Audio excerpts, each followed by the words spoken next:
రైతులకు 2 లక్షల రుణమాఫీ డిసెంబర్ 9న మాఫీ చేస్తామన్న రాష్ట్ర ముఖ్యమంత్రి రేవంత్ రెడ్డి మాట తప్పారని ఆదిలాబాద్ జిల్లా గ్రంథాలయ మాజీ చైర్మన్ మనోహర్ అన్నారు. మండలంలోని కోగ్దూర్, మాంగరూడ్, పోనాల, రంఖం గ్రామాల్లో బీఆర్ఎస్ నాయకులు ప్రచారం చేశారు. రైతు బంధు ఇస్తామని దగా చేసిన కాంగ్రెస్ పార్టీ రైతులను ఓటు అడగడానికి ఎలా వస్తున్నారని ప్రశ్నించారు.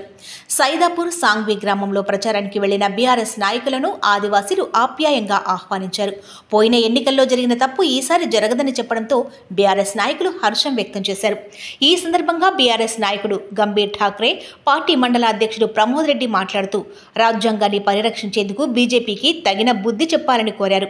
సంక్షేమ పథకాలు అమలయ్యే విధంగా ప్రభుత్వంపై ఒత్తిడి తీసుకురావడానికి బీఆర్ఎస్ అభ్యర్థి ఆత్రం సక్కును భారీ మెజార్టీతో గెలిపించాలని కోరారు. जय केसीआर, जय केसीआर, जय केसीआर, जय केसीआर, जय जोगरामन्ना, जय जोगरामन्ना, हार मुक्के, जय तेलंगाना, जय तेलंगाना. ऑनलाइन 1 लाखाची कोण झाली हे चर्चा चालू आहे की नाही गावात? पुन्हा कामाला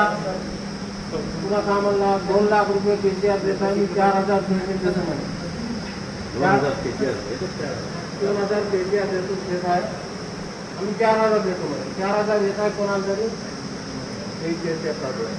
पुन्हा कामाला उमेदे पण 2,500 रुपये महिना देतो म्हणे. 2,000 देत आहे कोणाला तरी.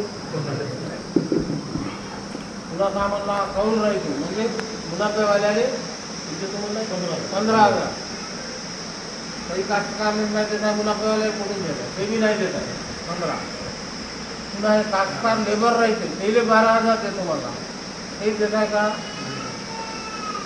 100 दिवसात देतो मला. ठीक आहे. तसं लोक केसीआर फॉरवर्डला मग म्हणताय का नाही म्हणतात? म्हणताय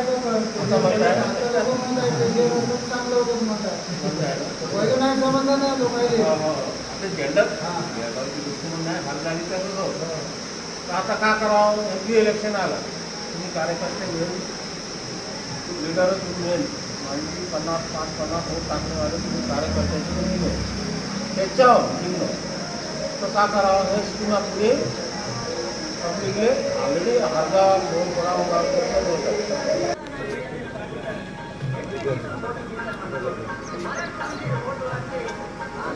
इलेक्शन आलं दादा, एमपीसाठी आपले आक्रम सक्कू साहेब उभे आहे. तर मागचं इलेक्शन केसीआर साहेबचं होतं. आता काँग्रेसवाले आपल्याला काका सांगून वोट घेऊन जिंकले.